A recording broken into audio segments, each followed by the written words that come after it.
Vamos lá, pessoal, vamos retornar aqui a nossa aula.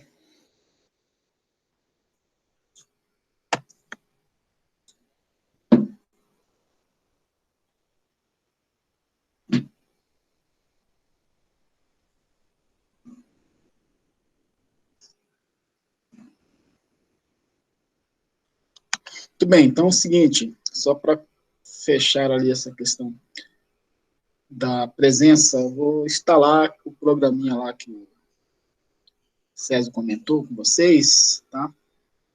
E aí ela vai ser uma chamada automática, tá bom? Cada professor vai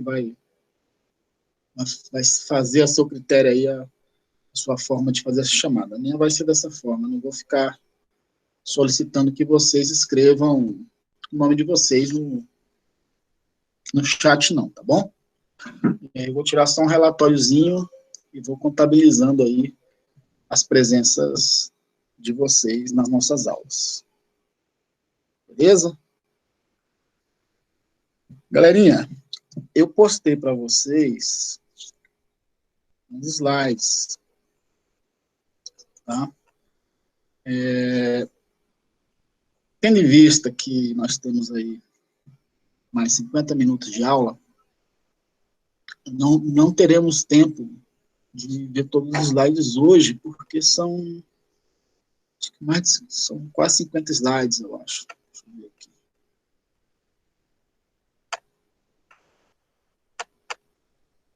Então, eu vou passar um videozinho para vocês, mas antes de eu passar o vídeo, eu vou comentar rapidamente sobre a questão da nossa disciplina. Né? O que é importante e qual a importância da contabilidade internacional.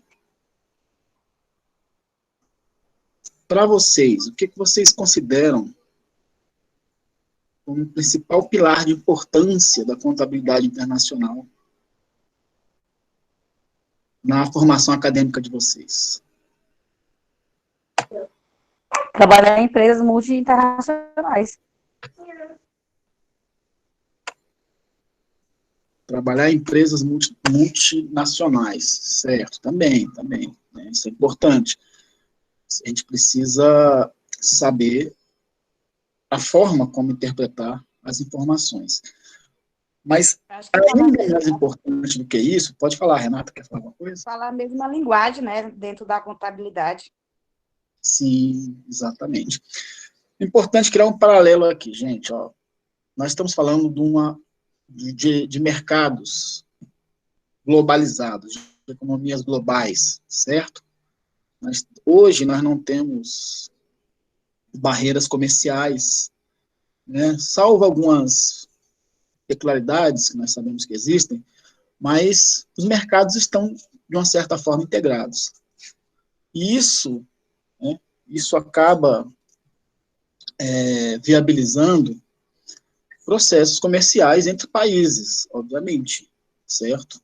E para você fazer processo comercial, para fazer comércio com outros países, você precisa conhecer a realidade daquele país em relação às suas empresas, inclusive em relação às suas demonstrações contábeis. Então, isso tem a ver com aquela lei, professor, de 2007? A 11.600 alguma coisa? Ah. Exatamente. Nós vamos falar sobre toda essa evolução aí dentro desse processo, certo? Mas a maior importância aí, gente, é justamente uniformizar a linguagem contábil em nível mundial. Isso vai ocorrer 100%? Com certeza não. Né? Isso aí, nós sabemos que existem diversos entraves que viabilizam esse processo de forma integral. Mas a ideia é, pelo menos, deixar a coisa do nível bem satisfatório para que essas transações comerciais, elas sejam, de certa forma, asseguradas pela perfeita interpretação dos dados financeiros das empresas que trabalham em diversos países diferentes, certo? Então, essa é a ideia.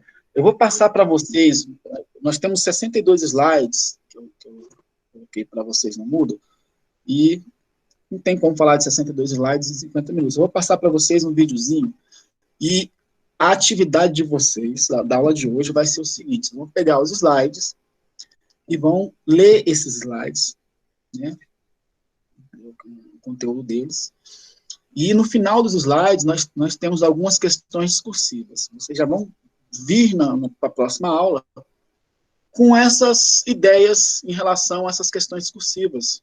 Aí obviamente, eu vou explicar cada slide na próxima aula, e aí nós vamos partir para essas discussões aí em relação a essas questões que foram colocadas, ok?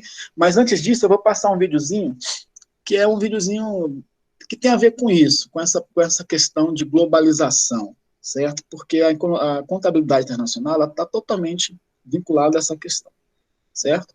E aí eu trouxe esse videozinho para vocês, que é um vídeo que eu quero passar para começar a falar sobre isso, tá bom?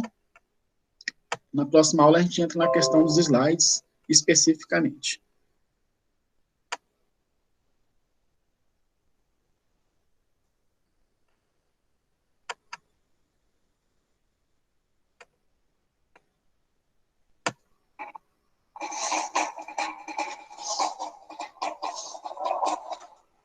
E muita gente ainda acha que não tem coração. Ah, sim, prazer, perdão, é globalização. Você já me conhece, eu tenho civilização.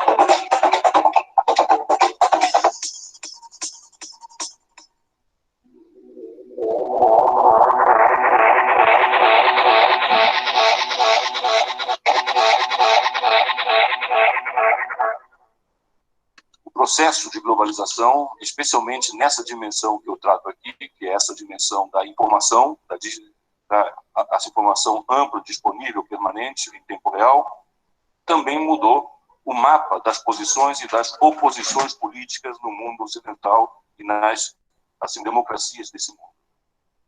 Ligada à disponibilidade de informação na internet, estão surgindo movimentos novos no século XXI, e são diferentes das grandes manifestações havidas antes. As grandes manifestações de 1997, 98, foram as manifestações anti-globalização, que foram manifestações completamente tradicionais. As pessoas iam para a rua dizer que queriam alguma coisa e, de preferência, que outros fizessem alguma coisa que eles queriam. Em 2011, e um pouco antes, começou a onda de novas manifestações. Castells fala nisso, fez um estudo sobre isso. Elas estão vinculadas à rede, à internet, não só na mobilização, mas na sua pauta. São manifestações diferentes, porque são resilientes, podem durar meses, também são imprevisíveis, porque podem parar, mas as pautas continuam e elas podem voltar. São manifestações que tentam se organizar de forma horizontal, sem lideranças assim, verticais, e são manifestações cuja palavra de ordem, a meu ver, são palavras de ordem democráticas. Ou seja, onde não há instituições democráticas, as manifestações pedem democracia. Foi o caso da Primavera Árabe. Não vamos entrar aqui no tema de se essas manifestações, quão exitosas foram. Acho que isso aqui é um longo papo. Mas onde não há democracia, pede-se democracia. Onde não há, e onde há democracia, pede-se uma nova democracia. And do you think that it's fair to say that today we have too much information, that we aren't able to gather all this information? We have the access, but we don't know what to do with it. Well, you're absolutely right. You put your finger on the most painful place in our condition, really. E. Wilson, the great biologist, expressed it very succinctly and very rightly. He said, we are drowning in information and starving for wisdom. We don't have time to transform, to recycle snippets of variegated information into a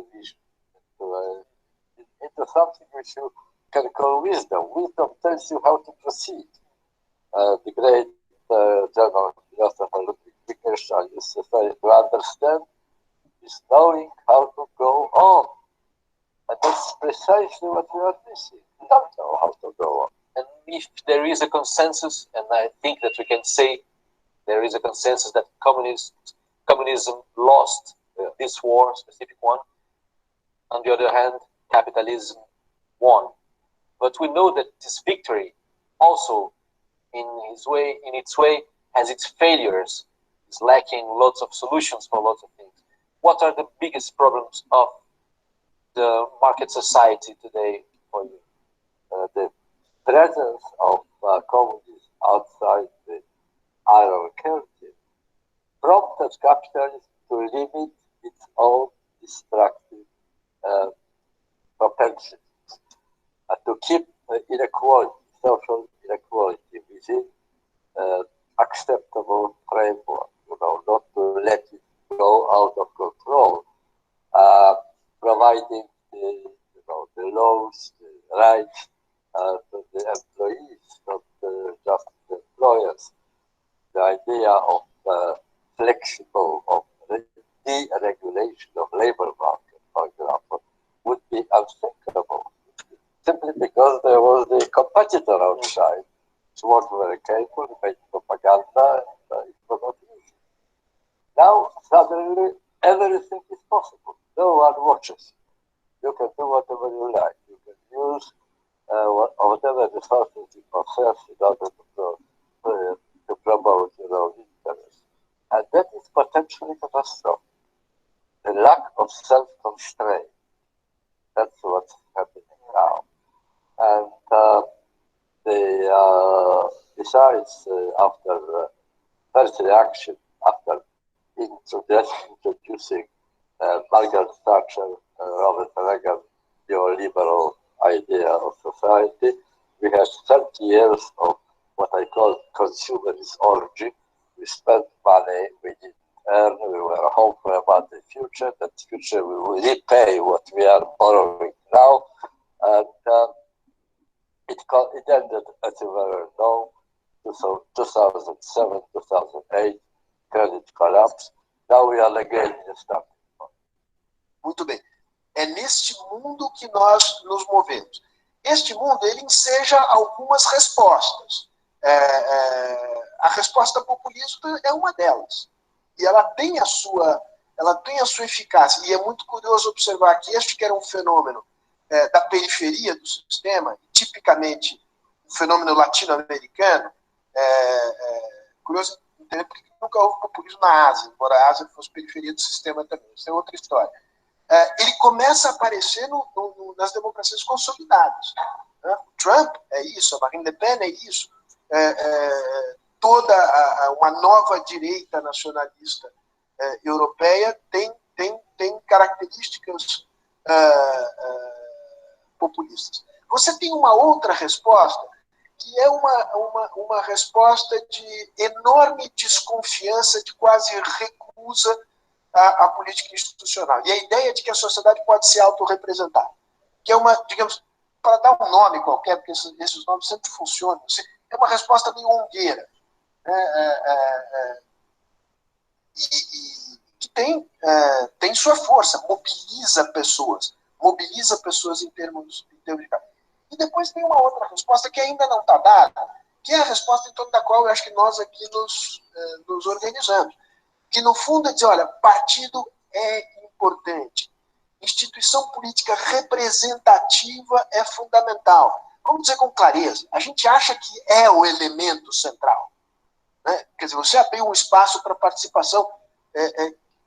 Concordo com você que ela não é necessariamente contraditória à representação. Pode haver um jogo de reforço útil, mas não é nada trivial.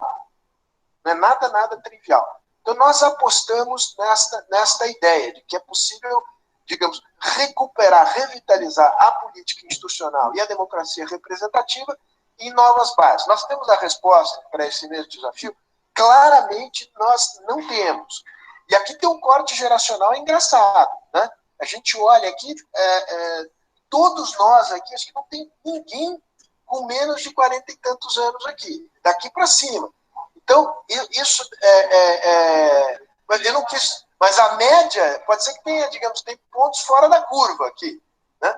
Mas a média é muito alta.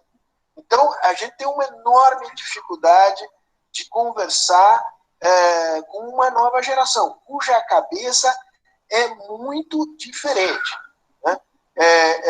E esse diálogo, essa ponte não está estabelecida pelos partidos. Isso é muito complicado da nossa perspectiva. Para fazer uma observação aqui, muito terra a terra, na observação desse auditório. Muito bem. Por que eu acho que não é simples você coadunar democracia representativa e participação? Porque existe uma expectativa de participação e de controle da representação política que eu acho que é ilusória, em grande medida, e pode ter efeitos muito negativos do ponto de vista do funcionamento da democracia representativa. Alguns exemplos aqui mencionados. A ideia do encurtamento dos mandatos, a ideia de que a autoridade pública precisa estar submetida quase que permanente a um referendo. Você retoma a soberania. Essas formas, digamos, de diluição de qualquer poder instituído, elas são expectativas que foram criadas, mas, a meu ver, são expectativas muito destrutivas de qualquer organização possível da vida democrática e da representação democrática. Isso, em geral, não dá em boa coisa.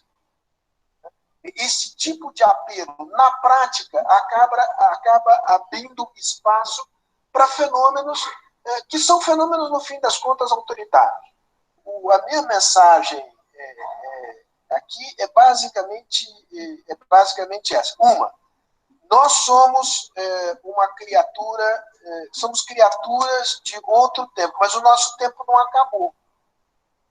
E eu acho que a gente tem uma responsabilidade de se abrir para o novo, mas se abrir a partir de uma reflexão crítica de uma tradição da qual nós fazemos parte, que remonta, se vocês quiserem, ao iluminismo. Não é mais a cidadania branca e masculina, não é mais a razão cartesiana, mas ainda é uma ideia de cidadania como terreno comum de igualação dos indivíduos no nível dos direitos. E é uma reafirmação, sim, de que fora da razão a humanidade não encontrará suas formas de convívio cooperativas, positivas e democráticas. Como a produção do iPhone explica a globalização? Uma das principais características da globalização é o envolvimento de trabalhadores de vários países no processo de fabricação de um produto. Em busca de vantagens competitivas, as multinacionais sediadas nos países desenvolvidos distribuem as etapas da cadeia de produção por diversas partes do planeta. Para entender melhor como este processo funciona, vamos ver como é fabricado o iPhone. O smartphone da Apple foi desenvolvido na Califórnia, nos Estados Unidos. Na sede da empresa trabalham profissionais como engenheiros, designers e programadores, responsáveis pelo projeto e aprimoramento do produto. A operação de criação do iPhone está toda concentrada nos Estados Unidos, mas o smartphone é feito com matérias-primas obtidas em outros países, principalmente na África. Componentes minerais como tântalo, tungstênio e estanho são extraídos de nações pobres, como a República Democrática do Congo. Essas matérias-primas são utilizadas para fabricar os diversos componentes que fazem parte do iPhone, como processadores, telas, câmeras e bateria. Mas a produção desses componentes é feita longe da África, em países como Alemanha, China, Taiwan, Coreia do Sul e Singapura. Já o processo de montagem do iPhone, etapa em que todos esses componentes são integrados ao smartphone, é concentrado na empresa Foxconn na China. Mas por que a Apple prefere montar o iPhone na China e não nos Estados Unidos? A principal razão é que os chineses dispõem de mão de obra mais barata e uma legislação trabalhista que permite jornadas de trabalho mais extensas. Isso diminui consideravelmente os custos de produção do smartphone. Após ser montado, testado e embalado na China, o iPhone está pronto para ser enviado aos pontos de distribuição em todo o mundo. Esta última etapa fecha um complexo ciclo de produção típico do mundo globalizado. O processo envolve trabalhadores com baixa remuneração em diversas partes do planeta, cria menos empregos no país onde está sediada a multinacional e potencializa o faturamento da empresa que desenvolveu o produto. Vem sendo chamado por aí de gráfico da tromba do elefante, porque parece a tromba de um elefante. No eixo horizontal, você tem percentis, é como se toda a população mundial fosse dividida em percentis da distribuição de renda, desde o primeiro percentil até o percentil 100 da distribuição de renda. Então, não é tempo que está no eixo horizontal, são percentis da distribuição de renda. E no eixo vertical, o aumento ou diminuição da renda desses percentis no intervalo de 1988 a 2008. Então, muito rapidamente, nós vamos ver que os mais pobres, esses que estão à nossa esquerda, esquerda de quem está olhando o gráfico, os muito pobres não foram bem, foram mal, perderam renda, o que não é espantoso. Os muito pobres sempre fazem isso. Nós vamos ver que também lá à direita, os muito ricos, o 1% mais rico, no qual nos incluímos todos que estão nessa sala, os mais ricos do mundo, 2% mais ricos do mundo, foram muito bem, obrigado, e é o que costuma acontecer com eles também. O que é interessante nesse gráfico são dois grupos intermediários. Um grupo que é aquele grupo que vai do percentil, sei lá, 20, 25, 30% da renda global até o percentil 70% da renda global.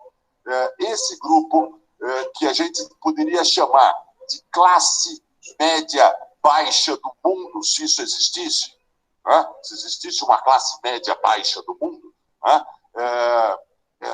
essa é a nova classe média dos países emergentes, é a nova classe média da Ásia, sobretudo, muito principalmente, mas também da América Latina, inclusive no Brasil. Essa nova classe média dos países emergentes foi muito bem nessas décadas da globalização. Elas tiveram aumentos muito expressivos da renda, variando entre 40% e 75% de aumento da renda de todo esse grupo.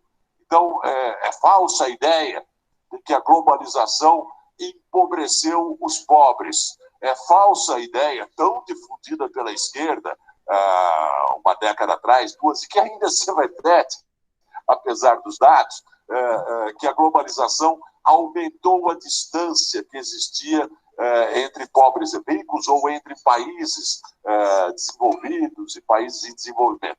Essas ideias são absolutamente falsas. E o outro grupo que é interessante observar e que é o meu foco de atenção aqui é o grupo que eu chamaria de classe média alta do mundo, se isso existisse. O grupo que vai do percentil, sei lá, 70, 68, até o percentil 96, 97 de renda global. Esse grupo é a classe média tradicional dos países desenvolvidos, ou seja, essencialmente é a classe ligada à indústria tradicional nos Estados Unidos, na Europa Ocidental, nos países desenvolvidos. São, em grande parte, blue collars, e são todos os setores que giram em torno da classe trabalhadora tradicional, que é a classe média, ou era a classe média dos países desenvolvidos. Esse grupo perdeu renda violentamente nesse período. Teve perdas de renda em torno de 10%, 20%, às vezes mais, durante esse período. Isso significa que eles são os órfãos da globalização, que é fácil identificar um grupo de órfãos da globalização.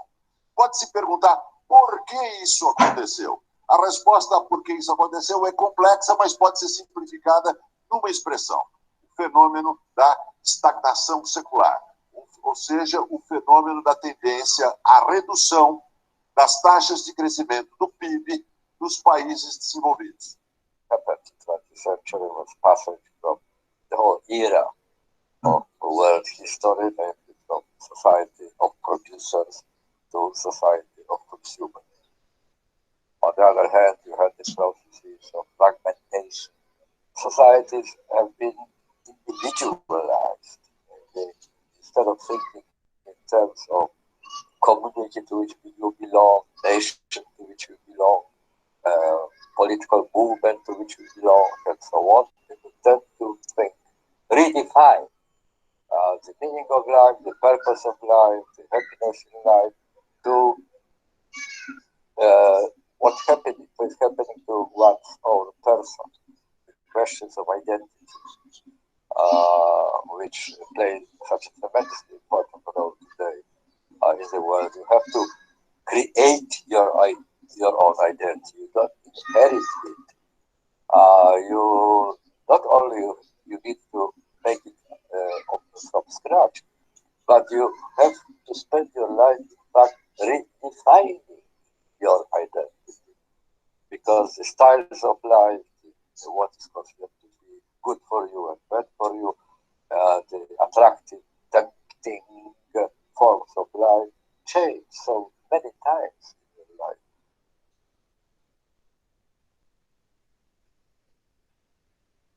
One addict of Facebook confided in me, not confided, he actually boasted that he made 500 friends in one day. My reply was that I live 86 years, but I don't have 500 friends. I didn't manage to do it. So presumably, when he says friend, I say friend, we don't mean the same thing. It's a different kind of friend. We'd like to start in the principle for democracy. Some people believe that a good democracy is when as many people as possible are involved in decision making on as many things as possible. But that's clearly not true. Democracies usually work better when politicians focus on holding expert organizations accountable for achieving results, rather than trying to give the experts detailed instructions on how to go about achieving these results. In some areas, that's always been accepted. For example, politicians wouldn't tell a doctor how to go about curing cancer. But in other areas, that insight has come more recently. Many countries have in recent years put the administration or governance of state pension funds more politically independent, and importantly, central banks, which used to be run by governments directly. Now they're more often more politically independent, and while that hasn't worked perfectly, it certainly has worked better than before. So that principle we want to apply to governance of public wealth also. First and foremost, to increase transparency. We think it's very important to have registers that list all public assets and value them. And those registers should preferably be put up by, say, National Audit Office, which in most countries is more politically independent than, say, government ministry. The next step is to create what we call national wealth funds that would also be more politically independent. Think like central bank in most countries, perhaps with a board appointed by a special committee by Congress rather than directly by the government. And these national wealth funds, they should not be populated with financial experts like a sovereign wealth fund might be, and not by management experts, but by the people that know industry structure. Usually you find that expertise in venture capital funds that can find ways of making structural deals or exploiting possibilities to create value. Now, such national funds exist in a number of countries and have done quite well, but they're not a magic bullet. Countries like, say, Austria and Finland, more recently Singapore for decades. And finally, a question of privatization. Isn't the National Wealth Fund the third way, or doesn't that mean that, does that mean that we don't need to privatize? I would argue the opposite. I've often, in my professional career, been very much in favor of privatization.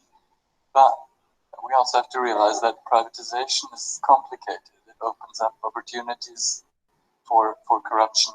This can be technically complicated, the questions of timing, and also how regulation of private monopolies should look like.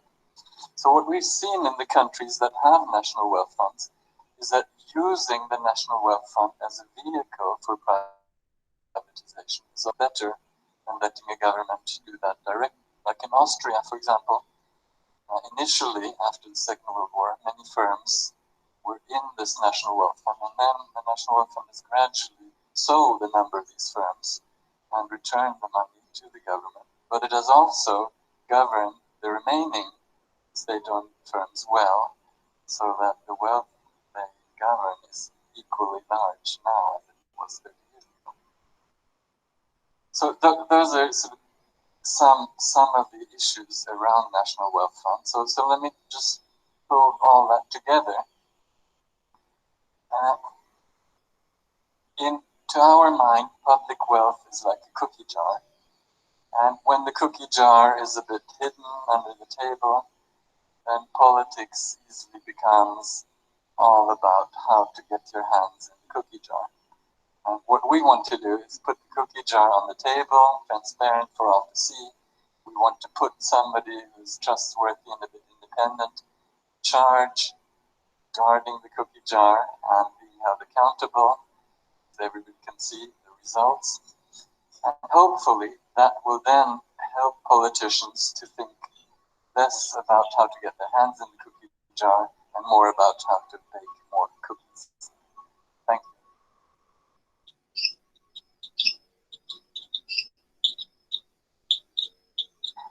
A mentira está no controle da globalização, que tenta unificar o mercado financeiro prometendo progressos e investimentos. Porém, homens já vivem escravizados em nome do capitalismo. O homem lento é aquele que está à margem. Por não possuir técnicas produtivas, não se beneficia da produção capitalista. Este homem, que se encontra na periferia do processo de globalização, é capaz de desvendar e subverter a perversa ordem imposta. Existem apenas duas classes sociais, a dos que não comem e a dos que não dormem, com medo da revolução dos que não comem. A globalização encurtou as distâncias métricas, aumentando muito mais as distâncias afetivas. A força da alienação vem dessa fragilidade dos indivíduos, quando apenas conseguem identificar o que os separa e não o que os une. O atual processo de globalização é uma única forma de utilizar os recursos que a humanidade pode gerar nesse século, mas utilizá-los de forma que me parece perversa.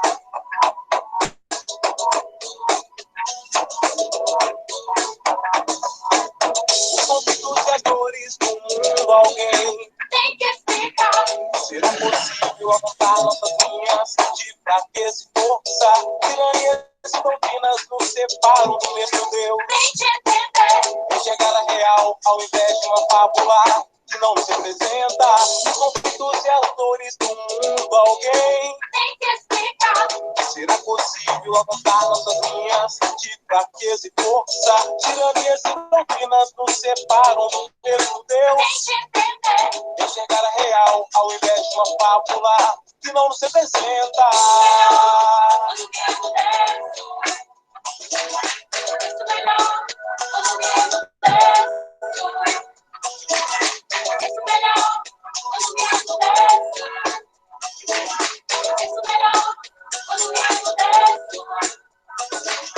O consumo escraviza a Ásia, mão de obra escrava em pleno século XXI. A essa altura, cartão é mago. Conscientemente escravizamos também.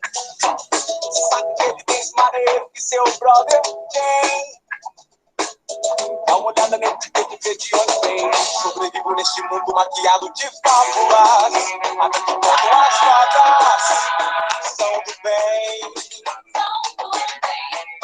Vamos salvar a felicidade, irresistível, só o homem é que pode nos levar por uma outra globalização.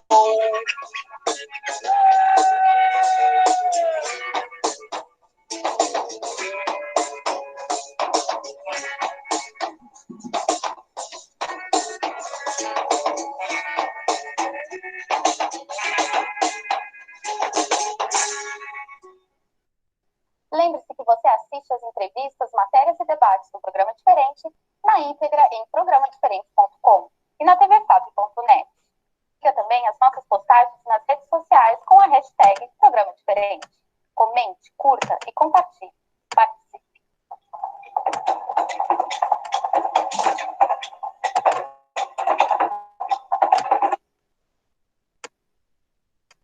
Bom, galerinha, videozinho aí é uma provocação também, né? A gente tem que lembrar uma coisa. A nossa ciência é uma ciência social ou exata, a ciência de contabilidade? Social. É uma ciência social. Então, ela se adapta às mudanças do mundo, certo? Então, a gente está falando de uma contabilidade internacional, a gente está falando de uma contabilidade voltada a aspectos globais, certo? É inevitável que a gente venha a fazer pensamentos que estejam voltados também para essa questão da sociedade, certo? O mercado, ele tem todo um aspecto de capitalismo, né, de coisas que precisam ser colocadas, porque a gente está nesse mundo, não tem como nós fugirmos, mas também existem outras questões que precisam ser pensadas, e a gente, enquanto cidadãos que somos, precisamos também exercer esse papel de ter essa autoconsciência, certo? Obviamente que, como hoje é o nosso primeiro dia, né, a ideia é justamente a gente dar aquela pensada nas situações e tudo que vem acontecendo, até a nossa questão profissional, certo? Para onde que nós estamos indo como profissionais?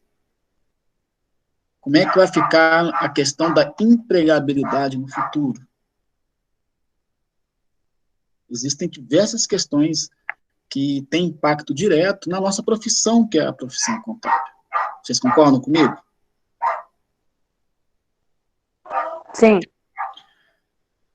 E aí, galera, é o seguinte, nós precisamos estar o tempo todo nos adaptando a esses processos. O processo de contabilização, né, em nível nacional é justamente uma tentativa de adaptação à nova configuração dos mercados, que hoje está dessa forma e amanhã isso pode estar de outra forma totalmente diferente. Então, nós temos diversos aspectos aí que envolvem legislações dos países, né, que são legislações próprias em relação à nossa profissão, que é a contabilidade, e aos protocolos que são aplicados por essa contabilidade às empresas que operam nesses países, né. Nós temos diversos países que por questões políticas, não estão adotando os critérios que são preconizados para efeito de uniformização das demonstrações contábeis financeiras. Se a gente pegar, por exemplo, a Coreia do Norte, um país fechado. Então, ainda que se tenha a ideia de trazer toda a linguagem contábil a um nível de único, isso praticamente é uma utopia. Pelo menos na minha opinião, eu não consigo ver de outra forma, certo? Mas, obviamente, que a gente vai tentar, aí, dentro desse curto período de tempo, trazer alguns temas que sejam importantes dentro desse processo e que demonstrem para a gente um caminho, né, um caminho que está sendo seguido dentro da contabilidade internacional, para que os países possam estar se integrando em termos de relações comerciais, e essas relações comerciais envolvem a nossa profissão, envolvem a nossa ciência, que é a ciência contábil. certo? Esse vídeo, ele teve por objetivo justamente trazer essa consciência que nós temos que ter, de que a nossa profissão, ela está ao tempo todo se adaptando aos novos modelos de mundo, né, que vão surgindo, as novas relações, inclusive a própria questão social também, né, nós temos que pensar também aí. A contabilidade é uma ciência social. A sociedade transforma a forma de consumo, a base de consumo entre empresas e consumidores é definido por essas questões, certo? Então, tudo isso tem impacto direto no nosso trabalho, por incrível que pareça, ainda que dentro do arcabouço teórico, muitas vezes a gente nem consegue enxergar isso. Mas isso aí faz parte de todo o processo. Então, a gente não pode ficar o tempo todo se limitando somente a questões técnicas da contabilidade. É isso que eu quero trazer para vocês, até porque hoje vocês podem estar num pequeno escritório de contabilidade e amanhã vocês podem estar numa grande multinacional. Por que não? Onde vocês tenham que estar aí, de repente, fazendo apresentações de situações dentro daquela empresa que você trabalha, e obviamente que quando a gente chega a determinados níveis, a gente não vai falar somente dos princípios e convenções contábeis, enfim, existe toda uma série de situações por trás disso, né? Nós temos aí a questão da agregação social, né, que é importantíssima, o que a contabilidade pode fazer dentro desse processo. E muitas vezes isso é pouco abordado, isso é pouquíssimo abordado, ainda que tenha uma real importância, né? A gente às vezes vive no nosso mundinho aqui, né, a gente quer pegar, ganhar nosso dinheiro e trazer nosso dinheiro para sustentar nossa família, para conseguir o nosso padrão de vida, mas nós não podemos deixar de pensar que a gente é, óbvio, um grão dentro de um grande processo, mas que nós podemos também estar transformando isso, por que não, né, com as nossas ideias. Então, o que eu quero mostrar para vocês é que vocês não devem se limitar, né, a questões específicas somente. Nós estamos vivendo uma situação hoje, pelo menos, não sei, no caso de vocês, mas eu tenho refletido tanto em relação a tudo isso que vem acontecendo, essa questão da globalização, todos esses né, problemas que nós estamos vivendo, esse tempo que a gente está passando, que eu estou passando dentro de casa, basicamente, pouco saindo, né, uma mudança de rotina brusca que aconteceu, me fez pensar que algumas coisas estavam erradas e que eu preciso mudar em muitas coisas. Eu não sei se isso aconteceu com vocês, se vocês chegaram a sentir isso, assim, entendeu? Mas, assim, hoje eu sei que, apesar de toda essa dificuldade, todos esses problemas, mesmo essa situação desfavorável, está trazendo algo bom, pelo menos para mim, certo? E aí como é nosso primeiro dia, eu queria realmente passar uma mensagem para vocês, que não é somente essa mensagem de chegar em sala de aula e apresentar slides para vocês, gente. A gente precisa estar o tempo todo se autodefinindo e procurando refazer certos processos, evoluindo e crescendo. Isso para mim, é crescimento, é importante que você se torne uma pessoa melhor, não somente que você seja um bom profissional, mas você precisa ser um bom profissional na sua área também de relacionamento pessoal, né, e de ética, de uma série de coisas. Isso também vai alavancar o seu trabalho, certo? Então, esse é meu pensamento, eu estou apenas tentando passar uma mensagem para vocês. E se vocês quiserem colocar mais alguma coisa, né, ao que foi falado aí no vídeo, ou ao que eu falei, está aberto aqui para vocês, para que a gente possa estar aí fechando nossa aula de hoje.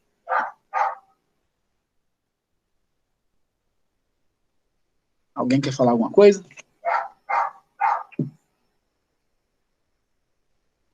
Vocês estão tristes? Ficaram tristes? É isso? Eu gostei do vídeo, professor. Já vem meio, já todo puxa mundo para mim reflexivo. ideologia de vida já. Então, só completou. Professor, eu só queria deixar minha opinião e saber em relação ao senhor, em questão à câmera. Se caso eu não ligar a câmera, vai ter alguma consequência negativa? E não, vou pensar, não estou confortável, porque aqui em casa... Ok.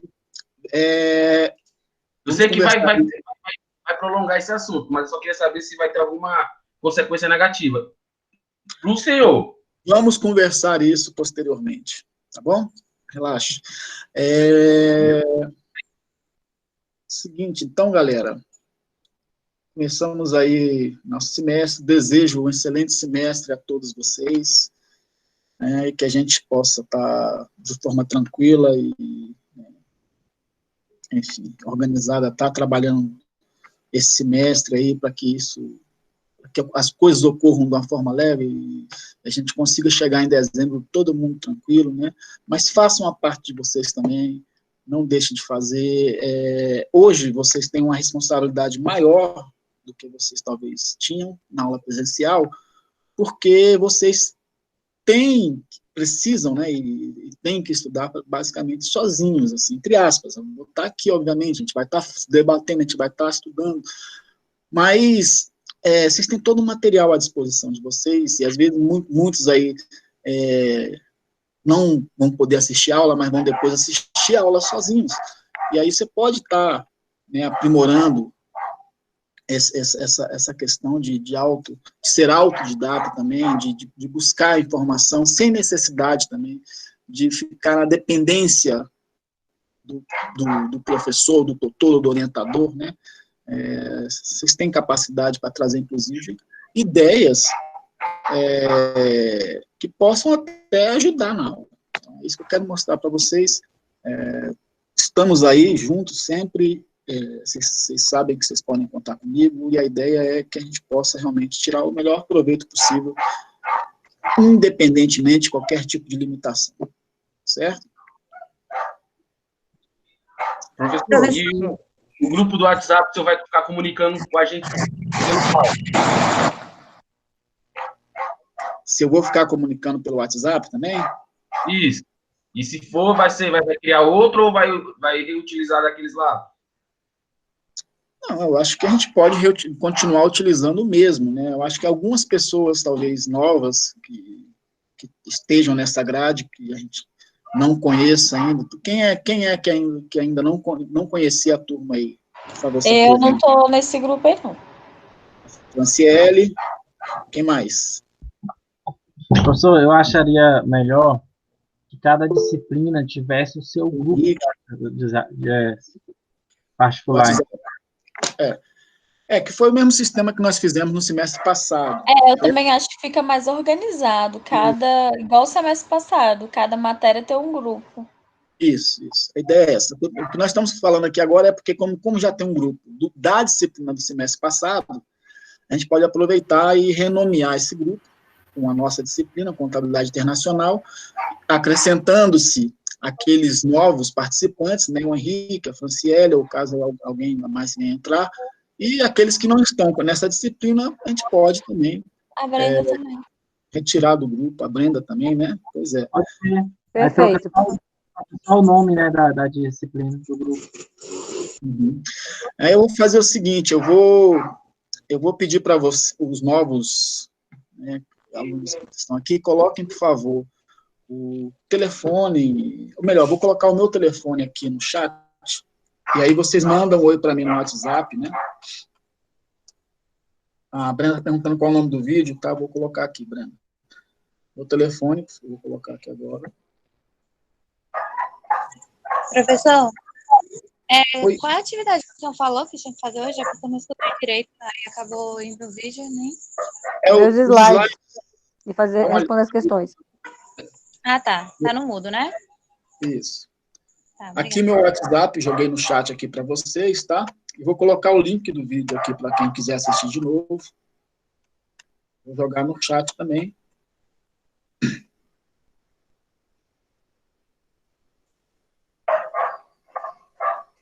Peraí, como foi?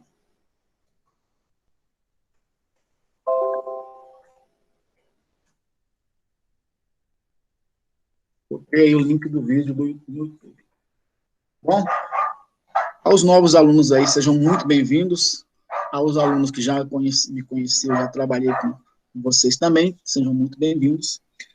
E é isso, galera. Próxima aula, começamos aí a entrar efetivamente nos slides, né, e no assunto mesmo da evolução, dos organismos normativos, da contabilidade internacional, enfim. Dê uma lida lá, e aí na próxima aula a gente vai discutir. Tudo bem? Beleza. Ótimo. Então, boa noite a todos e até a segunda-feira que vem. Fiquem com Deus. Boa noite, professor. Boa noite. Boa noite, professor.